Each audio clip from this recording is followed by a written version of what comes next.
அபிஷேகம் சுவாமிக்கே, கற்பூர தீபம் சுவாமிக்கே, ஐயப்பன்மார்களும் கூறிக்கொண்டு ஐயரை நாடி சென்றிடுவார், சபரிமலைக்கு சென்றிடுவார். சுவாமியே ஐயப்போ ஐயப்போ சுவாமியே.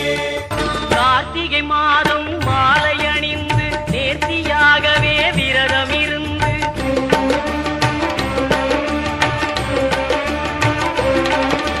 பார்த்த சார